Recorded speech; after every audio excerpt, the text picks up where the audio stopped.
हाँ साहब, आपने देखा होगा, आपके दोस्त सुहेल वड़ाइच ने भी कॉलम लिख दिया 2 दिन से। मुख्तलिफ दूसरे यूट्यूबर्स भी बातें कर रहे हैं कि जनाब आसिम मुनीर साहब, चीफ ऑफ डिफेंस फोर्सेस, वो अगले साल एक नया सेटअप लेकर आ रहे हैं। पीपल्स पार्टी और नून लीग की आलमोस्ट छुट्टी का कोई चांस है।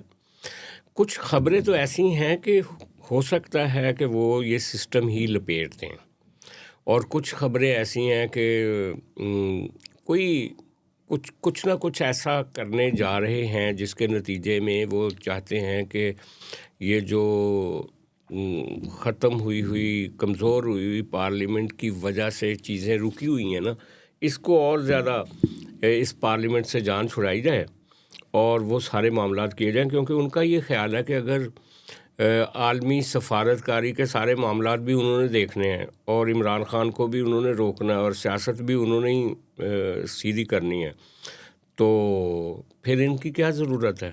उल्टा ये कि डिमांड्स हैं, पीपल्स पार्टी कह रही ये ना करो, वो ना करो, फ़लाँ ना करो, और नून लीग वाले अपने गुलशर्रे उड़ा रहे हैं वजारतों में। तो वो कहीं ना कहीं उनकी थिंकिंग ये है कि इनसे निजात हासिल की जाए। अगर इमरान से निजात हासिल करनी है तो इनसे भी करें, क्योंकि ये मिलिट्री के अंदर से भी एक मुतालबा था किसी ज़माने में, एस्टैब्लिशमेंट के अंदर से भी, कि यार इमरान नू तो तुसी काट देता तो लैके किन्ना नू आए हो। तो ये भी एक सोच है। एक बात है कि पाकिस्तान में किसी चीज़ के बारे में आज बात की जाए कल के बारे में, तो कई दफ़ा गुमान गुजरता है कि हमने कोई बात हमारे मुंह से निकल गई।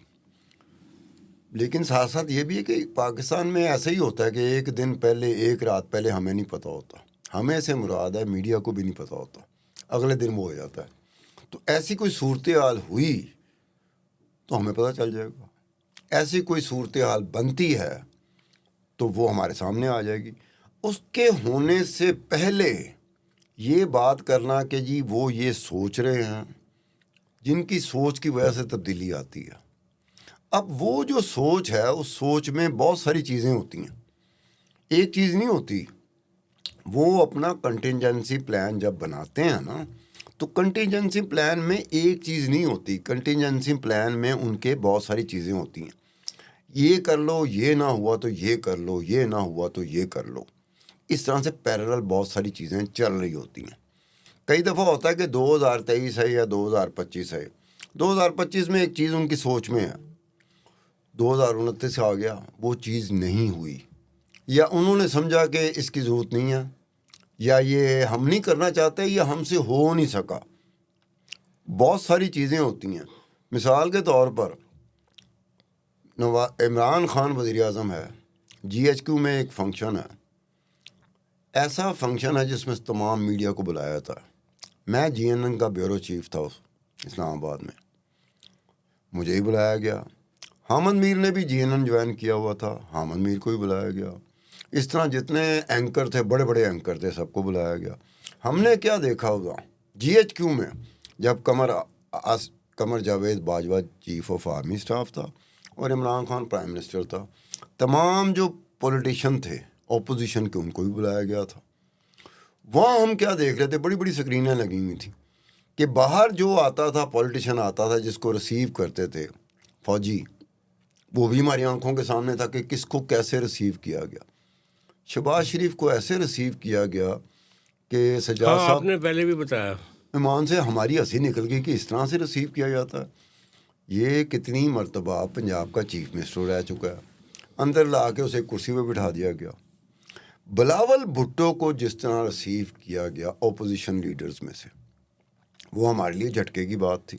हम आपस में बात कर रहे थे कि हम देख क्या रहे हैं या हमें दिखाया क्या जा रहा है, कि बिलावल भुट्टो को तो ऑलमोस्ट ऐसे रिसीव किया गया जैसे प्राइम मिनिस्टर इमरान खान को रिसीव किया गया था। अब ये देखें, हम देख रहे थे कि यार ये हमें दिखा रहे हैं ना, पूरी बड़ी बड़ी स्क्रीनें लगाई हैं, हमसे कोई चीज़ छुपा नहीं रहे, ये मेरे को मैसेज कन्वे कर रहे हैं। लेकिन उसके बाद क्या हुआ, जब इमरान खान की छुट्टी हुई तो वज़ीर आज़म कौन बनता है? जिसको कोने में बिठाया हुआ जिसको कोने में बिठाया हुआ था। अब देखें ना, ये कैसी बात है कि अच्छा, पावर दैट भी दिखा कुछ रहे हैं लेकिन कर कुछ हो रहे लेकिन एक बात है, जब मैं आपको एक ऐसी मेमोरी शेयर करता हूँ कि जब जनरल मुशर्रफ ने टेक ओवर किया था, तो मैं रावलपिंडी में था और हमारे सामने वाक़या हुआ, किस तरह टीवी पे कब्ज़ा हुआ, किस तरह एयरपोर्ट पे कब्ज़ा हुआ, कैसे हुआ। तो हमारे एक सीनियर एडिटर थे वहाँ पे, बुज़ुर्ग थे शोरश मलिक साहब। वो बहुत एक्साइटेड थे कि अब एक ऐसी टीम आएगी जो मुल्क को संभालेगी, और जो जनाब ये जो बेनज़ीर भुट्टो साहबा ने और मियाँ नवाज़ शरीफ साहब ने जो मेस किया हुआ है 90s का, उसको वो साफ़ करेगी और मुल्क बहुत तरक्की करेगा। अच्छा, काफ़ी दिन गुजर गया, कैबिनेट अनाउंस नहीं हो रही थी, काफ़ी दिन गुजर गए, और जब कैबिनेट आई तो शोरश मलिक साहब गालियाँ निकाल रहे थे। अच्छा, तसव्वुर क्या था, एक तासुर क्या था? तासुर ये था कि जनाब इतनी इनका होमवर्क है, जैसे आपने कहा कि मुख्तलिफ इनकी ऑप्शंस इन्होंने बनाई होती हैं, कोई मुख्तलिफ प्लान्स बनाए होते हैं, ये नहीं तो ये नहीं तो। उनका ख्याल था मलिक साहब समेत बहुत सारे लोगों का जो उस वक्त मिलिट्री के उस रूल को वेलकम कर रहे थे, उन सब का ख्याल था कि मिलिट्री हमारी जो इंटेलिजेंस नेटवर्क है, एस्टैब्लिशमेंट है, इनकी एक रिसर्च है कि पाकिस्तान में कहाँ कहाँ कीमती लोग, ऐसे लोग जो पाकिस्तान को टर्न अराउंड कर सकते हैं, ऐसी टीम जो कि बहुत मास्टर माइंड लोगों की होगी, वो अब आएगी। और जब आए शौकत अजीज़ साहब, ज़ुबैदा जलाल साहबा और ये वो बाकी सारी टीम, अतिया अनायतुल्लाह और बाकी, तो सब मलिक साहब कहने लगे हो ये तो सारे CIA के बंदे इन्होंने ले आए। अच्छा, होता क्या है वहाँ पे, मैंने उन दिनों ये देखा था, मैं जो आपने बात की इस्टेब्लिशमेंट किस तरह से एक्ट करती है, उस वक्त एक साहब थे, उन दिनों तालिबान का जो एक फ़ैशन था, तालिबान की ताकत का एक फ़ैशन था पूरी दुनिया में, अभी 9/11 हुआ नहीं था, और इस्टेब्लिशमेंट के अंदर एक बहुत बड़ी लॉबी थी जिनका ख्याल था कि बेनज़ीर भुट्टो साहबा और मियाँ नवाज़ शरीफ को हटा के ना एक इस्लामी तर्ज का इनकलाब आएगा, और ये वो इस तरह की बातें बाज़ लोग करते थे जो जहादी नेटवर्क्स के साथ जुड़े हुए थे।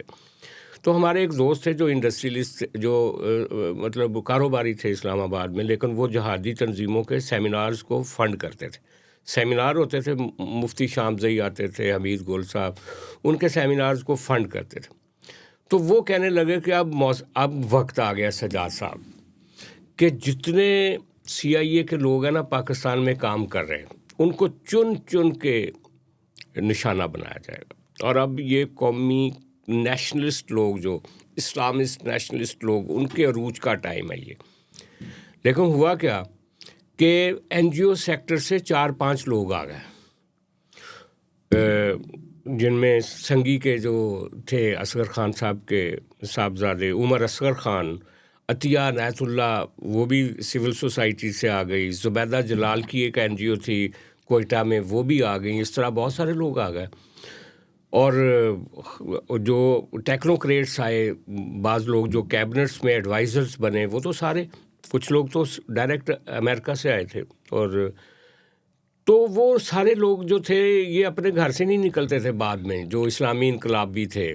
और जब फिर 9/11 हो गया और जब चीज़ें बिल्कुल उनके बरक्स चलेगी, तो जिस तरीके से हमारी एस्टैब्लिशमेंट सोचती है ना। सब एक बात, मेरी बात, एक आपस की बात है, एक पब्लिक पॉइंट ऑफ व्यू से, एक आम बंदे के पॉइंट ऑफ व्यू से। आम बंदा वोट देता है एक सियासी जमात को, आम बंदे की उम्मीद होती पार्लियामेंट से। जब वो सियासी जमातों को वोट देता है, सियासतदान को वोट देता है, MNA MPA को वोट देता है, तो कोई ना कोई तो उम्मीद होगी जिसकी वजह से वो वोट दे रहा होता है। जब पार्लियामेंट बनती है, जब सियासी क़यादत की हुकूमत होती है मुल्क में, तो कितने मसाइल हल होते हैं उस बंदे के जिसने वोट दिया। पावर्स दैट भी जब आती है ना हुकूमत में, उसको वोट किसी ने नहीं दिया होता। मतलब मैंने वोट नहीं दिया, मैं उम्मीद नहीं करूँगा। मेरी उम्मीदों का कौन मरकज़ होगा? पार्लियामेंट होगी। मेरी उम्मीदों का मरकज़ होगा सियासी जमातें। मेरी उम्मीदों का मरकज़ होगा सियासतदान। जब सियासतदान, सियासी जमातें और पार्लियामेंट होती है, तो एक आम बंदे का क्या होता है? वही सब कुछ हो रहा होता है जो गैर पार्लिमानी तर्ज़ हुकूमत में हो रहा होता है। अब जब कभी ये हुआ है कि आपको थोड़ी सी स्पेस मिलती है, सियासतदान को स्पेस मिलती है, पार्लियामेंट आती है, तो ये क्यों नहीं वो काम करते जिसकी वजह से ये गिला ख़त्म हो जाए।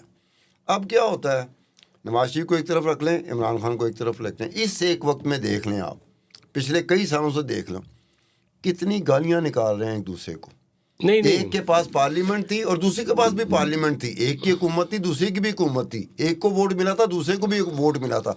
ये क्या कर रहे थे आपस में? दस्तों गिरेबान ऐसे जैसे यार एक दूजे का मुंडा मारिया होंदा है, एक दूजे का प्यो मारिया होंदा है। ओ भाई आपने सियासत में रह के इख्तलाफात करने हैं तो इख्तलाफात का तरीका सीख लें कि इख्तलाफात क्या होते हैं। पूरी दुनिया में सियासी जमातें होती हैं। लेकिन खान साहब फिर वही मैं कहूँगा कि जो गालम गलोच है ना, गालम गलोच हम पहले भी बात कर चुके हैं। ये गालम गलोच जो था ये समझ लें कि आपको याद होगा 90s में यही काम एजेंसियों से करवाया जाता था। एजेंसियां मुख्तलिफ यार एस्टैब्लिशमेंट। शेख रशीद वो बंदा था। हाँ, तो वो शेख रशीद कौन पहला था? बंदा शेख रशीद जो हमसे वोट लेके पार्लियामेंट में गया। देखे मेरी बात सुने, MNA बना। शेख रशीद ने जो ज़ुबान इस्तेमाल की थी उस वक्त कौन सी थी?